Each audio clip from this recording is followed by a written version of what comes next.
bitches. Happy motherfucking Monday. What time is it? It's 10 motherfucking 20. Listen, y'all, I am really excited. I'm really excited because I'm actually hopping on a flight to Dallas in the morning. This is the last thing I have to do. I wanted to get this video done earlier, but I'm a cleaner. I was taught that you clean your house before you go on a trip. I'm gonna be gone for like 5 or 6 days. So I had to make sure Flex was settled because I had my friends come in and watching Flex, so I had to, straighten everything out so they could be able to get to his stuff. I also wanted to keep my space clean because that's just how I am. You feel me? I want to come back home and get in a very clean and nice bed. I wanted to clean my space in a general sense, my bathroom, so that when I come home from Dallas, it's really comfortable. But I was pressed. I was panini pressed because, bitch, please look at all these motherfucking notes that I have in regards to WAGS. Now, I was trying to figure out if I wanted to really just do 2 episodes, but I'm gonna bust down all 4 episodes. We about to be talking, if this shit is like 30, 40 minutes, it just wouldn't have to be there, y'all, because so my plan is the Nightllii with Meccavellii is supposed to go Monday through Friday. I have an Airbnb in Dallas, so there really isn't no reason I should not be able to still deliver content tomorrow night. I'm really going to try. But I think that whatever, you see how big this is? I made me a nice little bubbly, Palmos gardening ass drink tonight. We finna talk some shit about these heifers. Hold on. And I'm finna one take drink, and I ain't even have to edit this shit because I know everything I want to say. Anyway, what I was saying, that's my little Palmos drink. But whatever video I make tomorrow, I want that to be completely independent because I'm going to Dallas for work. I'm going to Dallas for a birthday. I'm going to Dallas to like hustle for real. I'm going to Dallas to get some shit done. So whatever, tomorrow is a new day, and I ain't trying to bring these WAGs into motherfucking tomorrow. So we gonna sit here and we gonna buzz down episode 5 through 8, girl. That's 4 episodes, and we tapped in, so let's get right to it. I don't even know the ordering of this, so I'm just gonna read my notes off. First, at the top, I really like Ashley. Ashley was on the original WAGS with them icy eye, them white bitches with the icy eyes. Y'all know what I'm talking about. Y'all told me their names. I can never remember their names. I just know they wide bodied, but they thick. You get what I'm saying? You know how some people, when they thick, they be like this, but like they a wider shape. They got like that thick white woman shape. That's a wider set. It's still a shape nonetheless, but it's y'all get what I'm saying. I honestly think I have a wider torso as well. I'm my bad, y'all. I'm sober. Y'all only took 1 sip. I'm just going. The difference between the original WAGS franchise, though, is it was very heavily focused on them being wives and girlfriends of athletes. That's what WAGS stands for. What I really like WAGS to riches is that this franchise focuses on them being WAGs, wives and girlfriends of athletes, while also focusing on their independent endeavors, what they do to make money independently from their spouses or their people that they're in relationship with or the people they've been in relationships with. When you think about that piece of it, I absolutely do see why Sherelle is at the helm of this series. I do see why she's the lead. The bitch is a hustler. I will say in the last 4 episodes, did I like her? Not necessarily. Do I respect her a lot more than I did in the first half of the season? Yes, because I did not watch the Selling, whatever she was on. That's how the Selling Sunset shows, I don't watch those. I have never seen an episode. And they said that Sherelle was on a Selling, like one of the spinoff of the franchise, kind of like the Housewives have a city. Sorry, y'all. I'm trying to get a little lit so I can really start talking about shit, because I'm gonna look at these notes and know what the fuck I gotta say. So I'm just trying to get this shit revved up. Hold on.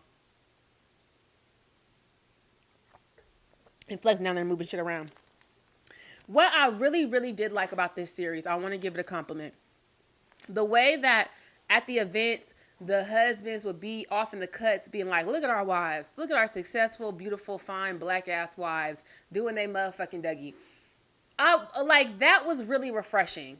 That was really refreshing. And if I have to give this show a compliment, it would be that. The way that it framed the husbands intentionally complimenting their wives, uplifting their wives, and recognizing the achievements financially and career-wise of their wives and girlfriends. I thought I think it's great, and I really do like that.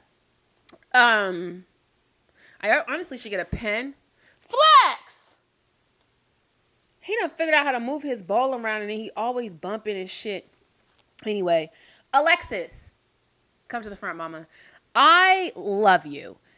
Alexis is such a mature and healing energy. She is the exact energy that Shawnee O'Neal thought that she was giving in the Basketball Wives franchise, but wasn't.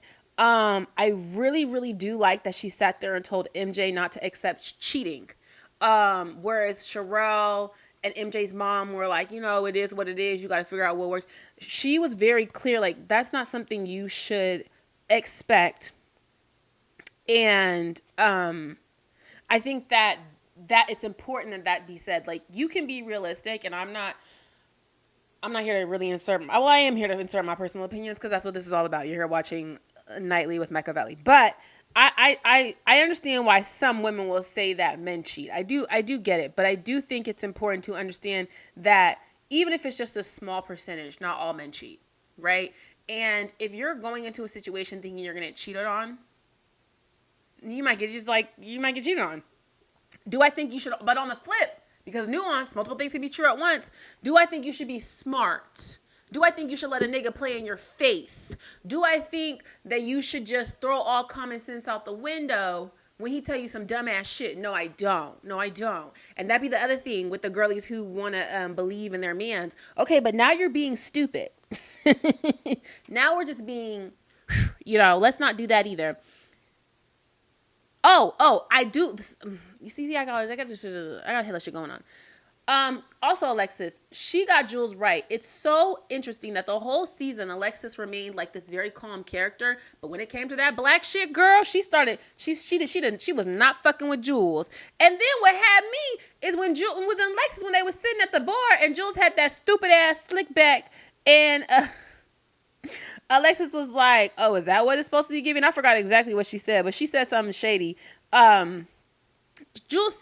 She said Jules is white, and Alexis said Jules was white, and Jules was like, "I'm Puerto Rican and Italian."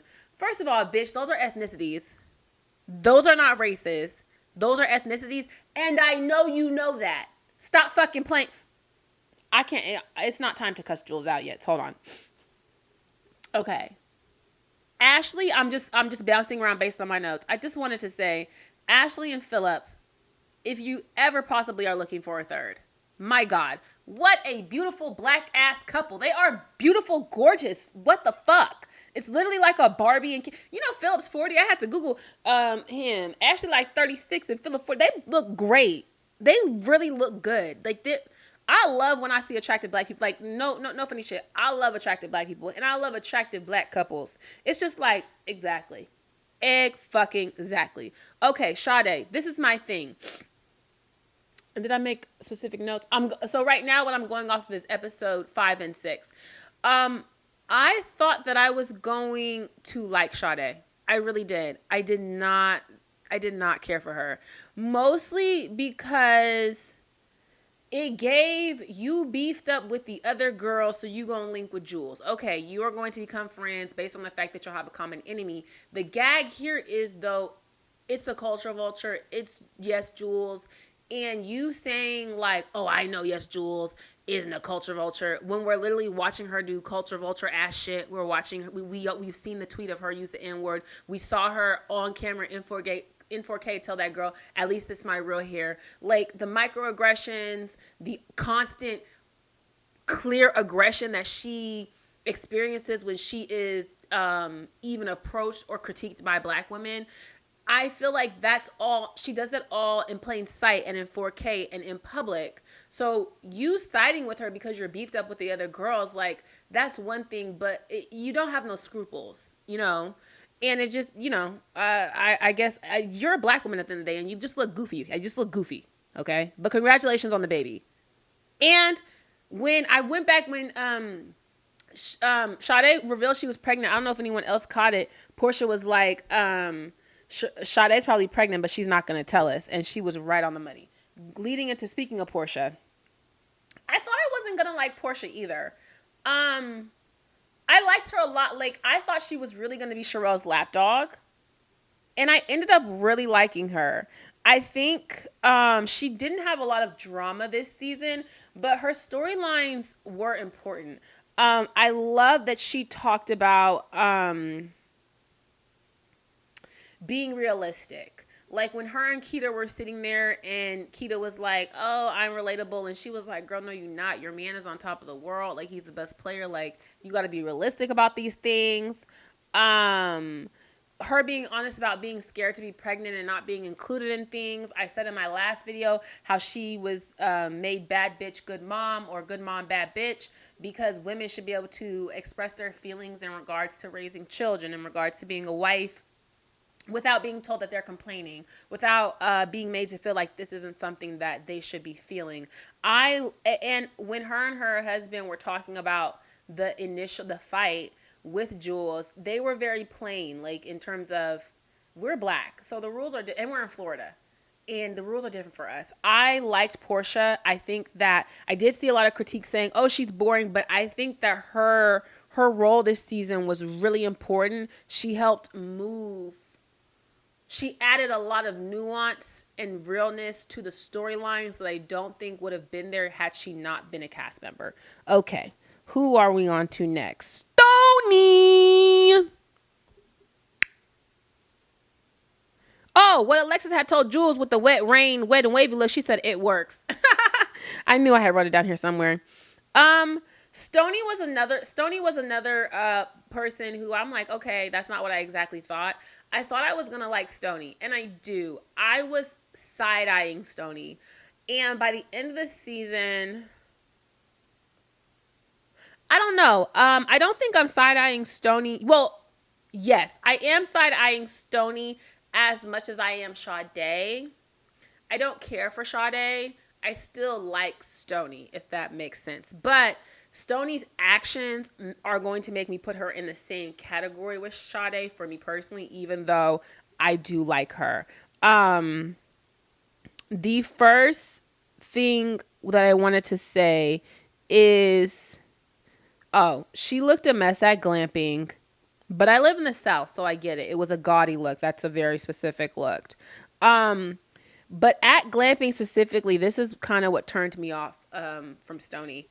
She bragged about, they were talking about the baby fathers, and someone asked, is Ross's relationship with his kids based on his relationship with the mother? And she didn't outright answer yes, but she made it clear that my relationship, like my daughter's relationship with Ross, is good, because my relationship with his good. He loved me, like, yeah, we good. She kind of was bragging about it.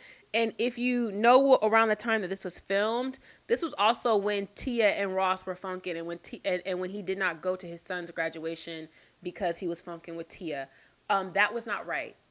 That was that, like, and Tia got online and said, why are you making your child suffer because we beefing? Like, that was stupid. And I don't like that Stoney was kind of like reveling in that. I do understand that Tia does go back and forth with her daughter. So I absolutely do understand that a piece of that was also coming from her as a mama bear being like, fuck her. But I do think that basically bragging that because you and Rick Ross are cool, those are still his kids at the end. They're both equally his children. So your daughter is not better than Tia's son. And I don't think that we should be carrying it like that. I think that that's wrong. And so that definitely did make me have to move Stoney over to the other category. I also, well, I won't, that was in the other episodes. Keita, she just got hit with that ism. That's what I have. That's the notes I have for these. Sherelle. I want to say I felt like I understood Sherelle so much more after episode 5 and 6. Her sharing her trauma of having been married twice, being financially dependent on men, and very much feeling like I don't never want to fucking go back to that. I think that that's fair and that is relatable. I also think she made her feelings towards Stoney were obviously clear because Chad slid in Stoney DM. And one thing Ocho Cinco is 2 for 2 for, 2 reality shows. 2 different light-skinned bitches, 2 different dark-skinned bitches. Same situation though. You be wifing these light-skinned women, and then you be sliding in these dark-skinned women DMs, and then these women end up on the same show, and now we gotta ask questions about it. And I will say, I watched a lot of dumpster fire trash ass TV in my day.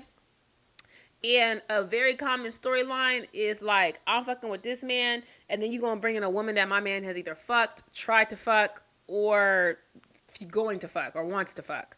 And so that dynamic between Sherelle and Stormy, in terms of like that static, you feel me, that conflict was always gonna be there. I do think the colorism it's starting to hit. The colorism piece does add an added layer. But I do think Cheryl was always going to act like that towards Stormy. I don't even want to say Stormy, girl. Another layer on top of that is the fact that Cheryl feels that Stoney is a kept woman, and she's made it clear. Like, I did not realize that she really did have all the girls selling real estate. It's clear that Cheryl does like to... I don't want to say she has a God complex, because that's not what I'm trying to say. But she likes to help. She likes to mentor. She likes to say, hey, come over here with me and come under me and my umbrella. There's nothing wrong with that. But I do think she definitely did look at Stoney as someone who it's like, I can't bring you under my umbrella, and I don't want to because I feel like you're not a go-getter. And also, my man DM'd you. So it makes sense. Lastly, Owen Wilson.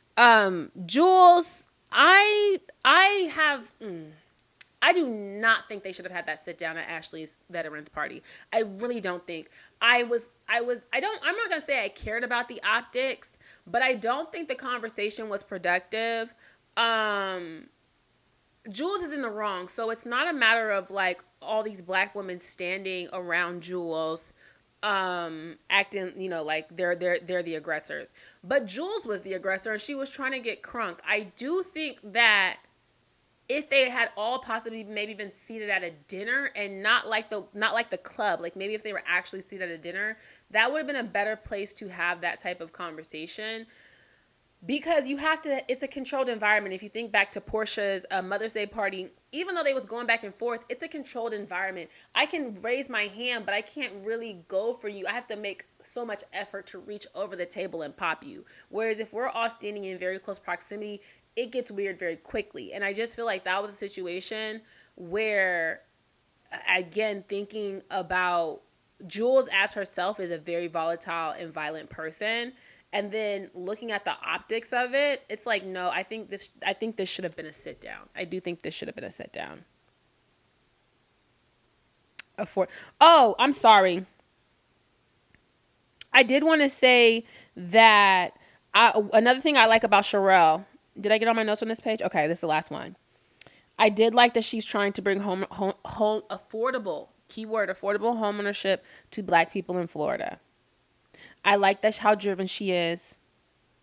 And I like that she does it all while dressing in very, very tight clothes and like a hoochie mama. I think that shit is hot. I'm sorry. I think when bad bitches can just exist and simultaneously be bosses and be baddies, love it. No censorship here. I will not critique her for that. The substances. I have wanted the substances to kick in. We're on episode 7 through 8 of WAGS. Let's get into these ladies. Stoney. Alexis, like how Alexis came trying to help. I don't know what the hell I mean here. I said Alexis came in how she was trying to help. That sound like Alexis. Bitch, I can't even remember what the hell going on no more. I know that Ashley and Sherelle and Alexis have a podcast. That's why they wasn't there doing that damn bachata, and then made the little butch girl change it to the salsa. Portia, what the hell? I just wanted anyway. Oh, she said she didn't want to gain no weight. She look good though, bitch. I can't even read my notes no more. We gonna figure this out, girl. Stoney daddy had me crying. Hold on. Stony Daddy had me crying. He said, well, hey, I'm a little overwhelmed in here. I'm Listonia's dad. Like, you know we call her Stony. You know we call her Stony. I'm Listonia's father. Girl, man. All these women in here is real pretty and hot, OG. You like what you see, OG. Stony! Come get your damn daddy. Your daddy in here acting like a damn cat daddy, like he belong at the bar 5015, baby. And faces across the street. Okay. Let me say this. I just don't think that Sherelle is necessarily the nicest lady. Does that make sense? Sherelle, she's just not nice. I don't think that always means she's moving with a malicious spirit or she intends to be mean. It came off like Sherelle and Fancy, or Sherelle at least invited Fancy into the situation to really help Stony. Because let's keep it a stack. The shit looked a mess. And Keita said the same thing. See, that's the thing. It's not always what you say is how you say it. Because Keita, and in her confessional, she was talking her little shit too. She was like, well, it's definitely time to pivot. You know what I'm saying? Like, she also said this shit is garbage, ass, throw it away, pivot, get out the business, you suck at this shit. That's essentially what Keita said. She said, bitch, you is not good at this. You is not good at the swap meet ass clothes. You need to do something different. Sherelle took a step further. Sherelle didn't just come in and say, oh, this look a mess. She came in and she brought someone who doing what Stony want to do. And, you know, the thing about shit like that is, they didn't do it in a nice manner. And I can cop to that. But when you want to get somewhere and you're not necessarily doing what you need to be doing correctly, even if someone say it to you nicely, you might not want to hear it. You know what I'm saying? That might not be what you want to hear. Now, I know when she was talking to Keita, she was real and said, oh, I'm going to pivot. I'm going to put this shit in a warehouse. I'm going to sell it wholesale. But Sherelle was trying to, like, elevate what she had going, you know? And I feel like Fancy, his delivery was bad. But I do feel like what he had to say was T, like, girl, it looked a mess, and it did. It did look a mess. Tell me it didn't.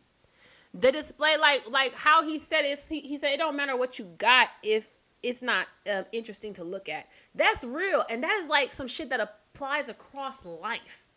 Y'all always talk about the motherfucking personality hires. Like, sometimes it really just do come down to, is this interesting to look at? Because 17 bitches to the left of me, 18 bitches to the right of me got the same shit as me. But what's interesting? You know? What's interesting to look at? Who's interesting to talk to? That matters. And he was making points. Stony didn't want to receive it because she didn't feel like it was genuine. But that is what it is. And then, back to Sade. She looked like a motherfucking buster. Sade looks like a motherfucking buster. And let me tell you why. Jules sat there at that racially ambiguous ass lunch with the racially ambiguous crew and looked around and said, this is where I belong. These are my people. Okay, bitch. I really do feel like Jules be knowing what I don't think she that much of a dumbass bitch. I don't think Jules is that stupid. I just think that's interesting. You have white, Indian, light skin, white. It was just like, this is your real friends. And you made sure to tell us that. And Sade, you sitting your dumb ass down. Oh, yeah, I'm clicked up. You look like a motherfucking goofy. You look like a motherfucking goofy, girl. I don't know.